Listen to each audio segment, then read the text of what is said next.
mais um podcast Tudo Junto e Misturado. E hoje nós vamos falar sobre inteligência emocional nos relacionamentos. E para falar sobre isso, eu estou recebendo a psicóloga Geórgia Bueno. Tudo bom, Geórgia? Tudo jóia, é um prazer poder estar aqui. Muito bom te receber aqui de novo. E me fala, como que a inteligência emocional influencia nos relacionamentos? Olha, saber lidar com a gente mesmo, saber lidar com as nossas emoções, a gente diz, se motivar, ter empatia, para aí sim desenvolver uma coisa chamada habilidade social, é o que a gente chama então, de uma forma geral, de inteligência emocional.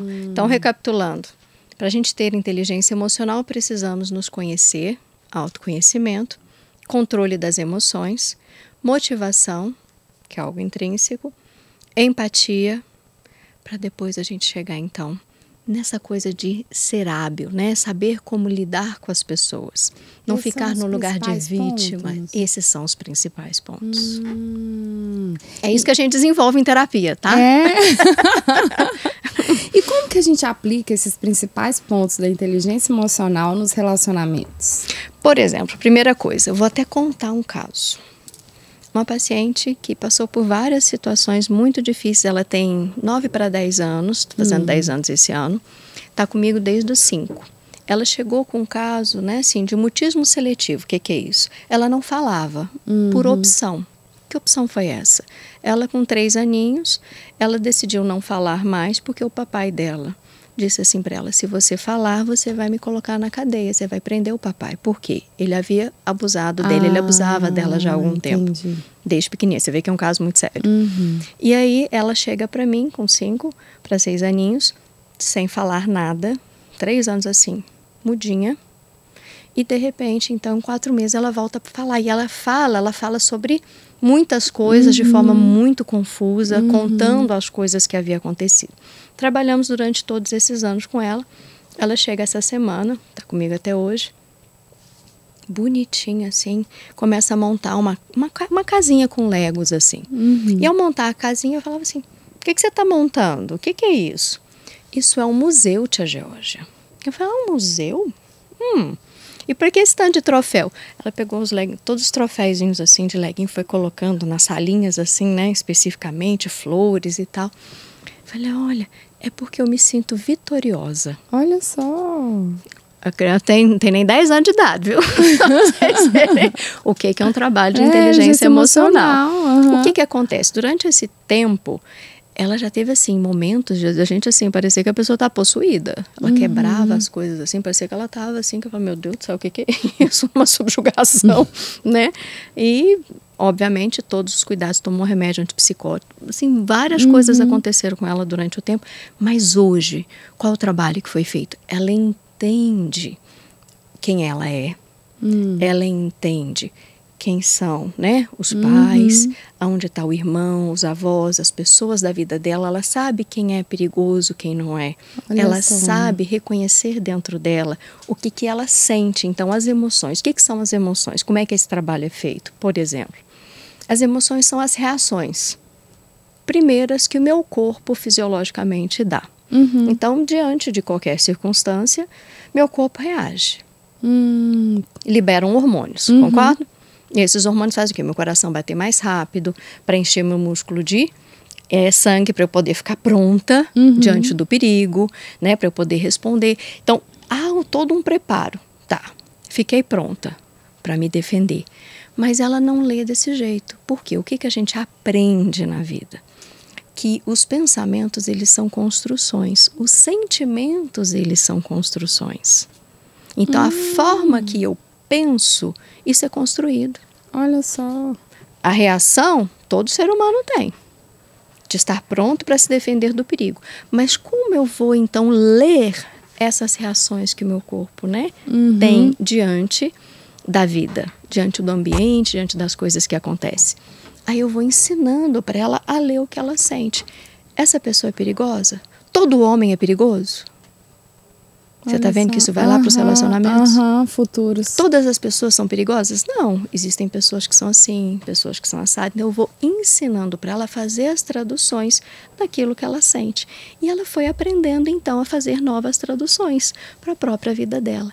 E ela hoje está equilibrada, não toma nenhuma medicação psiquiátrica, só faz o acompanhamento psicológico. Essa manutenção. Tem amigas, tem amigos, né? Escola tranquila, aprendendo. Ela retomou todo o processo de aprendizagem dela. Você vê que gracinha, aprendendo inglês. Olha que legal. Feliz, fazendo jazz.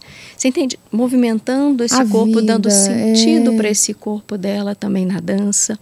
Você vê, ela se sente, isso é o mais importante. Então, autoconhecimento, quer dizer, ela olha para ela sabe que ela é uma menina, ela sabe que ela tem 9 anos, ela sabe que ela está estudando isso. Então, esse autoconhecimento, essa autoimagem que ela construiu dela, ela sabe movimentar esse corpo no ambiente, ela não fica vestindo roupinhas estranhas, esquisitas, a gente diz assim pra gente.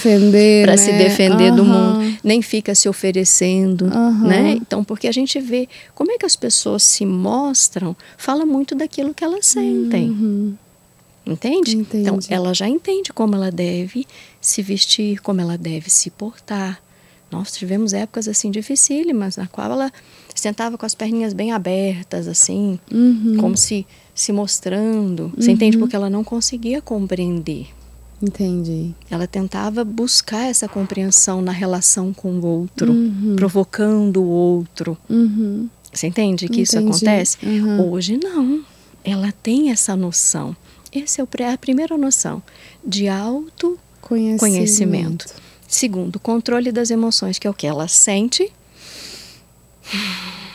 Peraí, o que eu estou sentindo diante disso que eu estou vivendo? Entendi. Aí ela consegue ter esse controle. Então ela constrói o pensamento. Entendi. Não, isso é perigoso, isso não é. Agora eu posso ficar tranquila. E para um adulto? O adulto ele pode controlar o que ele sente? Por exemplo, ou um pensamento, eu vou viajar de avião amanhã. E se eu passei por uma turbulência muito grande e eu começo a pensar, não, eu vou passar de novo, esse avião vai cair, esse avião vai cair. Tem como eu controlar? Tipo assim, não, peraí, esse pensamento não é real. Esse sentimento que tá vindo não é real. Sim. Ou então chegar num lugar e se sentir desvalorizado. E depois pensar e falar assim, não, peraí, esse sentimento não é real. Tem como? Com certeza, esse é o processo psicoterápico, é isso que a gente faz com psicólogo. Esse é o nosso trabalho. Fazer essa releitura. Porque, pensa comigo uma coisa, quem que me ensinou a fazer essa leitura? Porque eu não nasci sabendo, meu corpo nasceu reagindo. Mas essa construção quem me ensinou foi minha mãe. Entendi. Foi meu pai, foi meus professores, meus avós, meus tios, as pessoas com quem eu convivo na minha vida. Se eu faço uma nova leitura, se eu aprendo, por exemplo, lá na psicoterapia com a minha psicóloga, com o meu psicólogo, se eu aprendo a fazer essas novas leituras daquilo que eu sinto diante daquelas pessoas, diante daquelas circunstâncias, porque o que você leva para a psicoterapia? Os seus relacionamentos, não é isso? Então a pessoa vai levando, seja com um avião, seja com voar, seja com entrar no elevador, seja com andar de carro, por exemplo, assumir o controle de um carro. Qualquer coisa a gente pode dar uma nova tradução. Entendi. Fazer uma nova construção. Uma nova construção daquilo que foi acontecer. Isso. E me fala, como que a empatia, quer dizer, das pessoas com a pessoa que está passando por uma situação difícil pode contribuir? Nossa Senhora, assim como eu estava dizendo, primeira coisa, autoconhecimento, controle das emoções, motivação, porque eu preciso saber colocar a minha energia no mundo. O que é motivar-se? Sentir que eu posso colocar a minha energia naquilo ali que eu estou vivendo. Porque as pessoas podem me estimular. Porque motivação é algo intrínseco, é pessoal. Por que eu não me motivo a estar me relacionando com pessoas X, Y, Z, e sim com pessoas Y, whatever. O que me motiva internamente? A estar na igreja ou não estar na igreja. Entende? Entendo. Então, motivação é intrínseco. é a tradução, faz parte também dessas interpretações de como eu lido com as minhas emoções.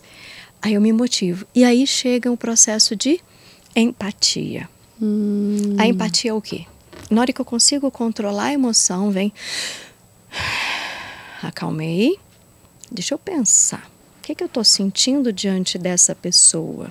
Qual foi a história que foi levantada dentro de mim que me faz pensar o que eu estou pensando sobre essa pessoa, por exemplo? Porque tem hora que a gente tem preguiça de relacionar com certos tipos de pessoa, né?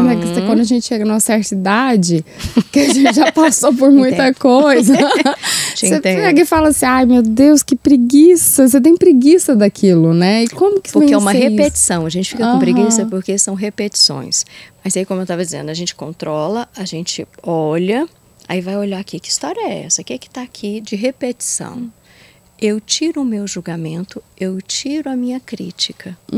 E olho para o outro, assim como ele é. E não a partir daquilo que eu penso, daquilo que eu sou, daquilo que eu critico, julgo, daquilo que eu acho certo e errado, daquilo que é a minha história. Isso é empatia. É tirar o eu para olhar para o outro. Enxergar o que o outro tem a oferecer na realidade, né? Porque a gente dá canseira, né? Olha assim e fala assim... Porque a gente fala assim, vai repetir tudo de novo. E o problema não é o outro, é a gente. Como dizem, quando eu falo, né? Quando o João fala de Pedro, o João fala muito mais de João do que de Pedro, né? Isso mesmo. Então é retirar-me do meu olhar para poder enxergar o outro na história dele, do jeito dele, para estabelecer uma nova relação. E na relação de trabalho? Sim. Como que a inteligência emocional pode ajudar numa empresa, com os funcionários entre si, os colaboradores? Como que ajuda? Imagina, o que mais acontece no ambiente de trabalho? É briga? Fofoca. É. Vamos pensar. O que é uma fofoca? É uma conversa falsa de uma pessoa para outra, né? É aquilo que eu penso sobre o outro. A gente acabou de brincar. Quando o João fala de Pedro, João fala muito mais de João do que de Pedro. Então a fofoca é eu falando de mim, disfarçado, falando do outro. Se eu tenho inteligência emocional, a fofoca nem vai para frente. Já para em você. Óbvio, porque eu falo assim, meu Deus, o que eu estou pensando do outro é meu, não é do outro. Ou o que o outro está me contando do outro é dele, então, e não do outro. Então eu não vou nem falar nada. Cada um com seus problemas. Né? Fica cada um no seu quadrado. Cada um cuida de si. E mina, então, porque culmina em brigas. Culmina em mal entendido. Culmina em situações problema. Quando a gente tem inteligência emocional, a gente é muito mais solucionador do que problematizador. Isso que a gente precisa fazer na vida, gente. Ao invés de, quando chega algo para você, algo, experiência, fenômeno da vida, situações de vida, você problematiza ou você soluciona? Tem gente que gosta e começa. E problematize, e aquilo vira uma celeuma, vira uma catástrofe, ao invés de simplesmente olhar e dar uma solução. E até para os profissionais liberais, né? Porque às vezes a gente vai no dentista, vai no médico, no advogado, e a pessoa tem que dar uma notícia não muito boa para o seu paciente ou cliente. É necessário ter essa inteligência emocional para chegar e não falar sim e acabar com a pessoa logo de cara, né? Novamente, olha só, se eu chego e falo de qualquer jeito, eu estou dizendo o que eu quero, do jeito que eu quero, sem parar para perceber se aquele outro ser humano está preparado para receber a notícia. Ah, mas me buscou, veio atrás de mim, quer saber se está doente, se não está, por exemplo. Mas existem várias formas de falar. Por último, então, no processo de construção de inteligência emocional, a gente tem as habilidades sociais, que são, por exemplo, as formas assertivas de dizer as coisas. Eu não preciso dizer para as pessoas de uma forma hostil, agressiva e violenta, que pode ser o tom da voz, pode ser a forma de dizer, as palavras as quais eu utilizo, porque não é só também o que sai, é também o que o outro vai ouvir. Então, a preocupação, ela fica não só no que eu falo, mas também como é esse sujeito. Lembra, eu preciso tirar o meu julgamento, a minha crítica, e olhar para essa outra pessoa e entender. Como é que ela vai entender o que eu vou dizer? Então, eu preciso escutar o outro. Preciso ser empático. Isso é empatia. Isso. E a assertividade é falar de forma que o outro consiga compreender. E pensar que o mundo é cíclico também, né? Porque às vezes você pode estar no lugar do outro daqui para frente. A gente não sabe, nada é certeiro, né?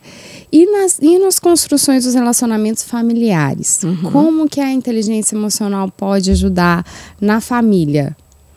Em tudo, né? Em tudo. Ué, se uma mãe consegue enxergar que esse filho existe, então ela consegue ir fazendo essas traduções, que é o que eu estava dizendo, a mãe que ensina para o bebê o que ele está sentindo. O bebê só sente. Isso. Desde a barriga. Desde a barriga. A mãe sente, o bebê sente. O bebê não sabe traduzir, ele só sente. A mãe sabe, porque ela já sabe fazer essa construção. Na hora que nasce, o bebê só tem reações fisiológicas. Mas existem traumas desde a barriga, desde o ventre? Mesmo? E como? Olha só. E como? Se a mãe tem uma gravidez mais complicada emocionalmente, tanto emocionalmente quanto fisicamente, o bebê já vai nascer com algum mais assim apreensivo com algumas coisas. Eu vou te dizer, isso tudo fica gravado numa memória chamada memória mnemônica. Isso é científico, tá? Pois é, eu já ouvi falar, não sei se é verdade. Eu já ouvi falar até que quando a pessoa tem claustrofobia, às vezes vem do ventre. Vem do ventre. Olha só. Sim. Gostos, por exemplo, por coisas radicais. Vem do ventre. Também. Ou medo muito exagerado. Muito exagerado, quer dizer, um funcionamento medroso, a gente diz. O que é medo? Antecipação do futuro. Você imagina uma criança que não tem noção de tempo. Ela já nasce com uma excreção, a gente diz, de adrenalina e cortisol. Olha só. Maior porque o corpinho dela acostumou, porque mamãe já tem também aquele funcionamento. Viveu 9 meses. E até o parto, quem tem um parto muito difícil, um parto muito demorado, às vezes a criança pode levar esse sentimento Fica tudo... Lembra que sentimento é construído. A reação fisiológica, isso tudo é fisiológico. A gente está falando de fisiologia, nem da construção ainda. Fisiologicamente, está tudo gravado nas minhas células. As nossas células, elas são inteligentes. Elas têm um núcleo que tem memória. Você acha que a memória está só aqui? Não, né? A memória está no corpo inteiro. E como que a mãe pode construir um relacionamento positivo? Sim. Hoje a gente fala muito em educação positiva, né? De não pode brigar muito, não pode bater, não pode nada. E tentar construir mais positivo. Como que a gente pode fazer essa educação positiva eficaz? Sem perder o autocontrole. Tá. Eu não vou usar a abordagem que a gente chama de psicologia positiva, porque existem muitas controvérsias aí nessa discussão, mas eu vou dizer utilizar do conhecimento da psicologia enquanto algo positivo para a minha vida, certo? Ok. Só para esclarecer. Porque é o seguinte, o que a mãe... vou falar para você, no meu Instagram, tem lá no meu feed, a gente fez uma postagem, assim, o tio, ele vai ensinar o sobrinho a colocar um pouco de suco no copo e tomar. Na hora que ele vê, a criança já pegou a garrafa, já colocou, derramou tudo. E na hora que ele fica assim, e agora, o que eu faço? Eu brigo, não brigo? O que eu faço? Aí a criança, e de repente a criança já pega o copo, toma o suco todo e faz assim. No final. Aí ele tipo assim, vou falar o quê? Você entende? Ele fez o processo do jeito dele. Você não vai exigir de um bebê comportamentos e atitudes de um adulto. Ele não tem essa destreza. Você entende? Entendo. O que eu quero dizer? Eu não tenho como exigir do meu filho, dependendo da idade, atitudes e comportamentos que não são daquela idade. Tem gente que exige comportamentos e atitudes de menino maior para uma criança pequena, como também exigem comportamentos de uma criança pequena numa criança grande. Isso é mimar, tá? Já vou até contando.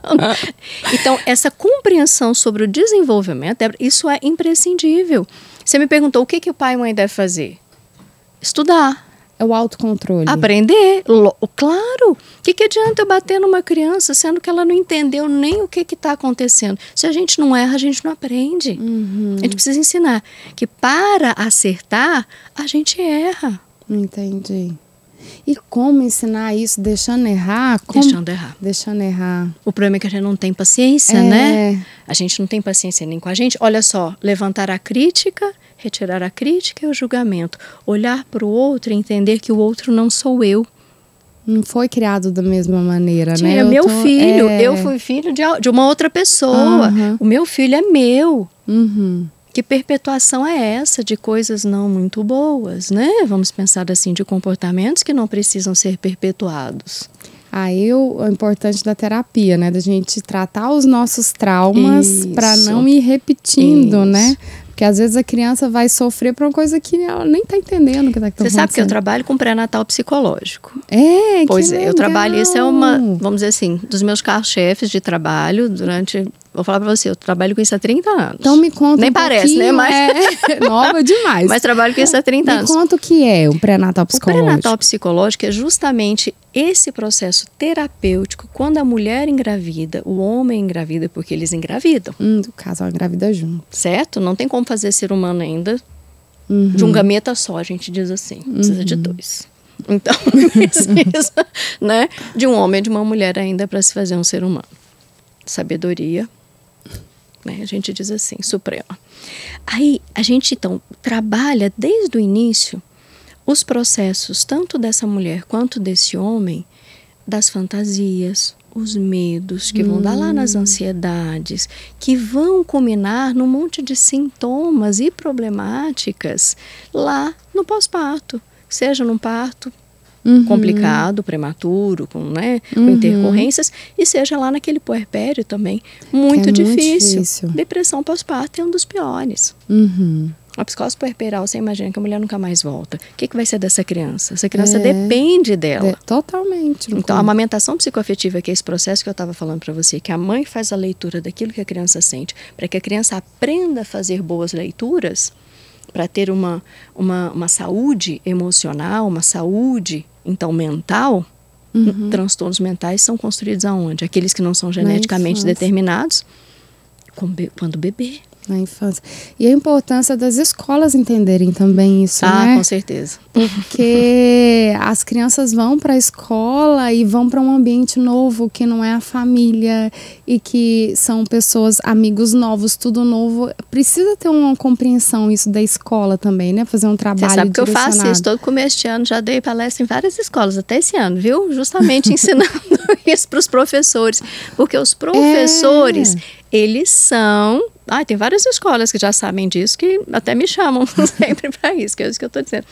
Eu vou ensiná-los. Olha, vocês são esses pais que vão estar também fazendo essa construção, porque vocês estão nesse lugar também de pessoas que irão contribuir para a construção de quem esses indivíduos, essas crianças vão ser. Então, a mãe e o pai fazem a parte deles e vocês fazem a parte de vocês. Nós somos um pedacinho de cada um dos nossos professores, você concorda? Com certeza. Então, tudo aqui dentro da gente também. Uma criança, eu falo que uma criança que não gosta de matemática, odeia matemática, você tem que olhar como que é o professor de matemática. Sim, são os relacionamentos, é isso que a gente está falando, são os relacionamentos. Porque às vezes a outra criança que adora literatura, você pode ver que a professora de literatura é acolhedora, tá ali, explica de uma maneira lúdica, de forma... É a importância, né, da escola, até dos coordenadores, dos diretores de estarem ali presentes, assim, de uma forma afetiva também, né? Sim.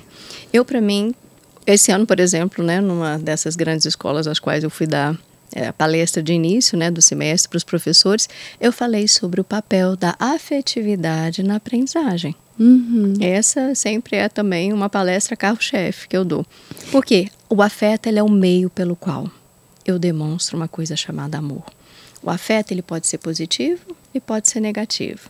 Ser positivo é essa disponibilidade que eu tenho de aprender, de me vincular a você. Ser negativo é também a disponibilidade hostil que eu tenho de me vincular a você. Então você se torna a minha vítima.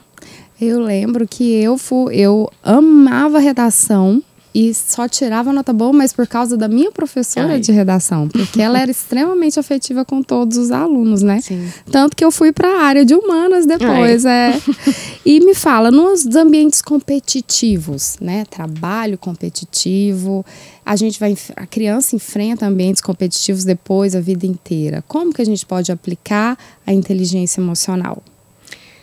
Depende de como essa criança aprendeu essa tal de competitividade.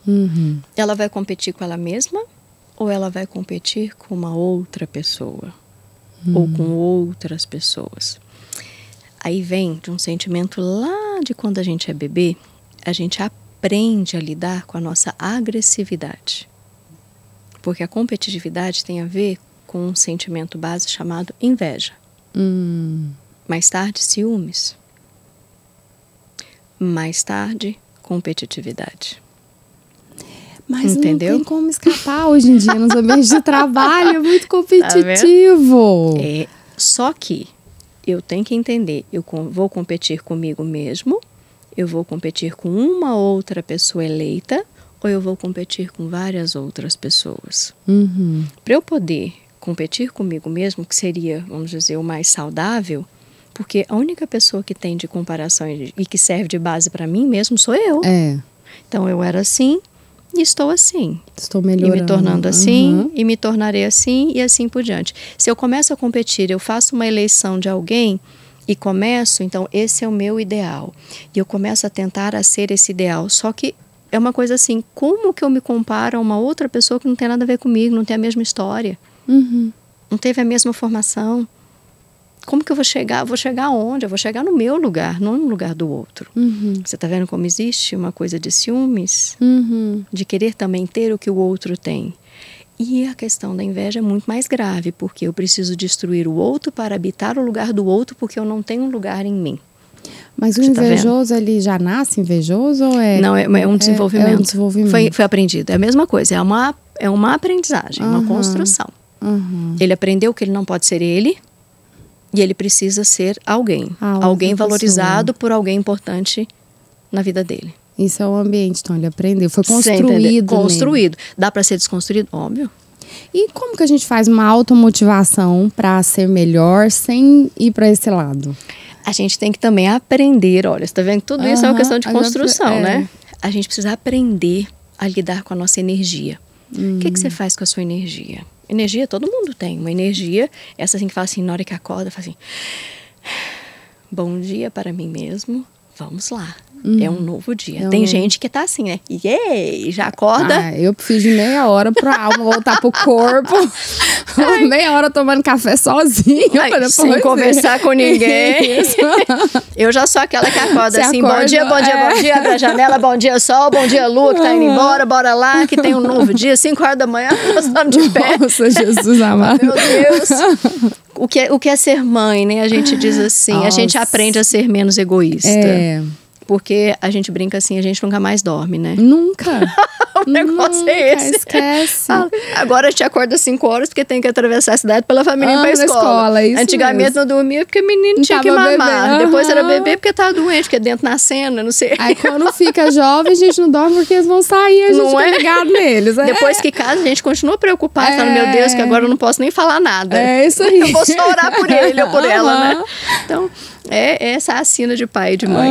A gente vai aprendendo a ser menos egoísta. Eu acho que a maternidade, a paternidade traz isso como um lugar, né, de amadurecimento para a gente mesmo. Abrir mão de nós mesmos em detrimento do bem-estar e da vida de outrem. Então, eu acho que esse ensinamento... Mas você estava dizendo nessa questão da inveja. Como que a gente pode se automotivar sem levar para esse lado, né, da inveja? Está falando da energia. A gente tem uma energia, essa que vai para a vida. Se eu preciso de um tempo para me ligar a ela, para poder viver, tá tudo certo. Mas se eu já tenho essa energia ali disponível, eu também. Isso é aprendido. Eu ensino para os meus filhos, no primeiro momento a gente se aquieta, a gente entende aonde a gente está para a gente poder interagir. Como tem pessoas que já saem interagindo de uma forma natural e normal. Essa motivação, ela é, vamos entender o que eu vim fazer nesse mundo. Entender o meu propósito. A motivação, como ela é pessoal, assim como o meu propósito de vida. Não é? Pessoal, individual e intransferível. Tem como eu te salvar? Não. Tem como eu salvar meu filho? Não, é ele. Salvação é pessoal, individual e intransferível. Eu entendo como é que eu quero viver a minha vida até a minha salvação. Porque para mim, do ponto de partida ao ponto de chegada, o objetivo é esse. Como é que eu quero chegar lá? É o caminhar, né? Sim. É o percurso todo. Como eu quero fazer o meu percurso? Como diz a minha pacientinha, de forma vitoriosa, e o que eu aprendi com ela, ou de forma vitimada? De forma vitoriosa, claro. Tá. É isso aí. Eu escolho onde eu quero pôr minha energia. É isso aí. 6 horas da manhã vamos estar lá na academia fazendo exercício, treinando? Então bora lá. Mesmo chegando sem a alma, a gente vai. Ela chega depois. Ela vem depois. É isso aí.